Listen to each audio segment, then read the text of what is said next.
so welcome. In this lecture, I want to go through the fact that the definite integral is linear. So you've seen this a lot. This may feel like, oh my God, I can't believe I'm seeing this in every single setting. But it's because they're all related. Their linearity actually, in some sense, follows from each other. But I like linearity in this circumstance because you can kind of draw nice pictures and make yourself believe it. And then you can also have pictures in your mind as what linearity means in general, instead of just having these ways of computing using it. So let's kind of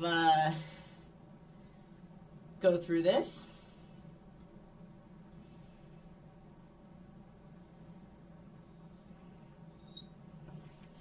Okay, so here's the first one, is that I'm going to have the integral from a to b. It's good to put these in another color actually here, because sometimes the bounds matter and sometimes they don't. So I have two functions here. So I have an f of x and a g of x, and maybe I will give these two colors. Don't get it all disturbed by the fact that I'm often using red for area, but here it's just going to be a second function. It just kind of highlights what's going on here. So then I have the g of x. So I'm just adding two functions inside of the integral, and then as you know, this is one of these things that you really hope is true, which is then when I take the integral from a to b,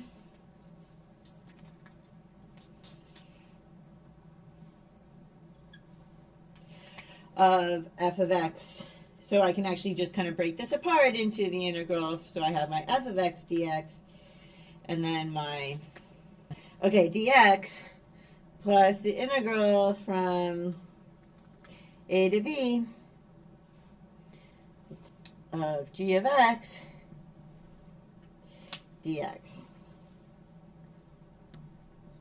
Okay, so here's this picture. I can draw you a picture for this one. So here we go. So we have, and we drop markers on the ground sometimes also when we try to hold them all in our hand at once, but that's okay. We live with it. Okay. So we have x here, and we have y here. And we can do our first function. This is just a pictorial representation. This is not, unfortunately, this is not going to give you, it is actually how you prove it, by the way. So we have A, and maybe I'll kind of dot going up, and B dot going up, so we know this is kind of the area that we're talking about. And then we draw our f of x, so who knows what our f of x looks like. So this really here genuinely is the curve y equals f of x. But let's look at if you look at a particular point x here, right? Then this area here is going to tell me how far up I went, right? This is f of x, right? That is how far up I went via f. Okay, and then if I wanted to add g, like how would I do this? Well, for each value, I'm just adding them point-wise, okay?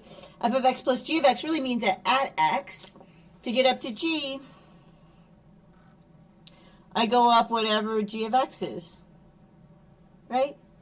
So what ends up happening, and you know, I don't know exactly what my function is, but each time I'm adding the f of x height and then the g of x height, right? So that's exactly how it works. And so this entire height here is actually f of x plus g of x, right? This entire height is f of x plus g of x, right? That's my entire height. But half of it came, or some portion of it came from the f of x, the other portion of it came from the g of x. And so what you end up doing is you end up summing the areas.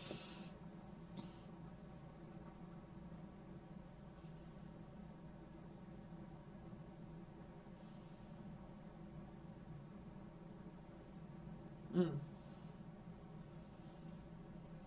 think you can see an S there. Okay, so I have, it's like I get this area from the f of x, right? This height was like my f of x height. Like we showed over there, this was like my f of x. And my delta x down here But then you do the same thing with the other one coming from the g of x. It's supposed to be going straight up. We're just going to live with that. Your professor can't draw, live with it. Unfortunately, sorry.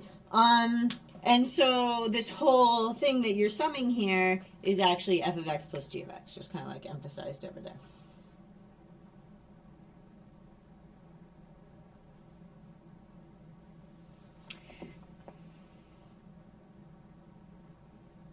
Okay.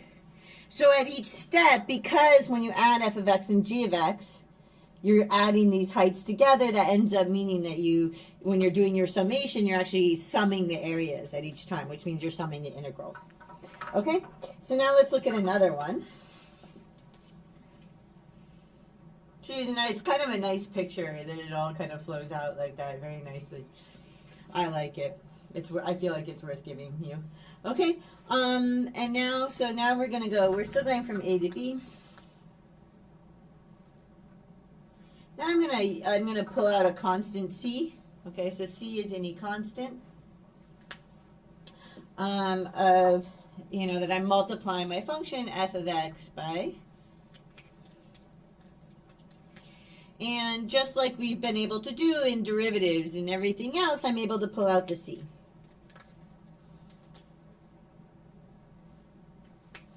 And then I get the integral. So I just multiply c times the integral from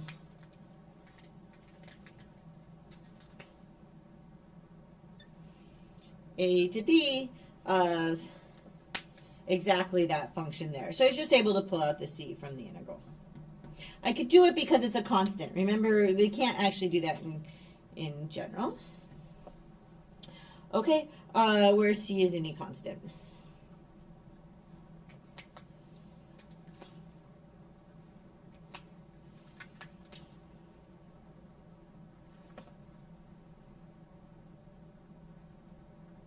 Okay, so this one has a nice picture too, which I'll draw right here for us.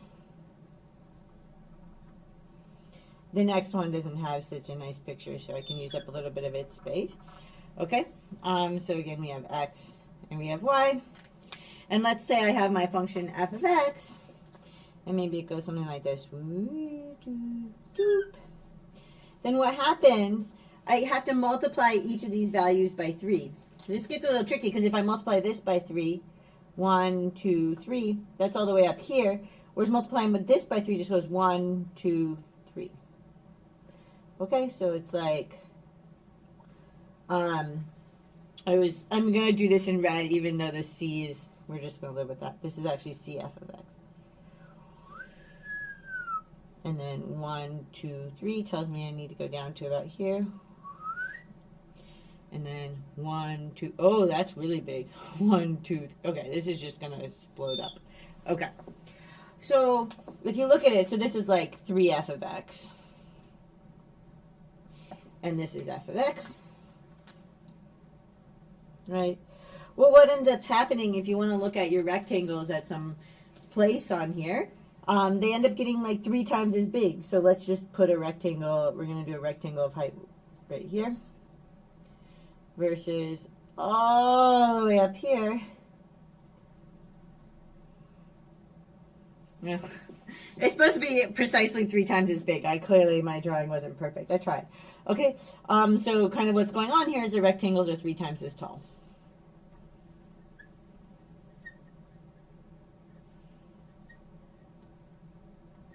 Right, where 3 was actually my constant.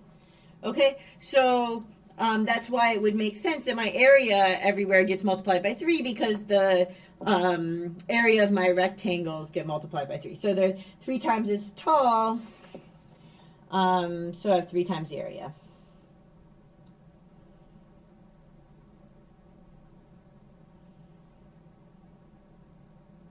Okay, so here's another one.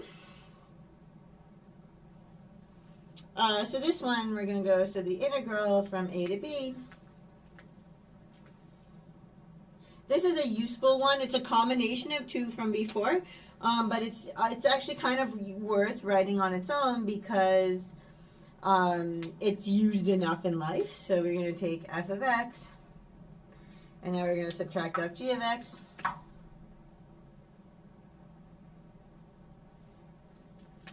And maybe actually we'll put parentheses around the whole thing. It's usually good to do that just to make sure you kind of understand what's in and outside the integral. Okay, that this is actually equal to the integral from a to b of f of x dx minus the integral from a to b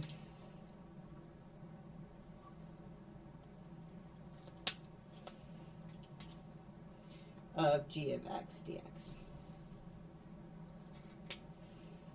Right? And this one just follows from 1 and 2. You can combine them to get this, right? Where your constant is minus 1.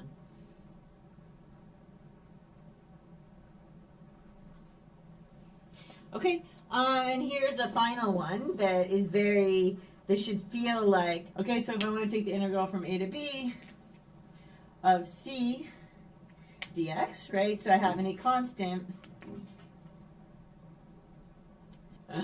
c b minus a.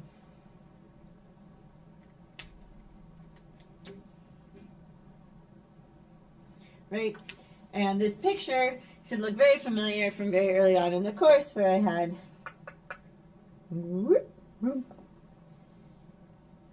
I feel like mathematics has sound effects.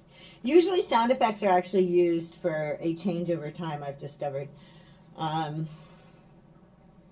We like to use pictures for visualizations, and then if we want the pictures to change over time, I found that we often will use sound effects, but I also just kind of use them for fun.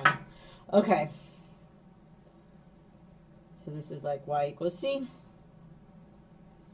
And then it all makes sense because this area in here is what we're looking at. So,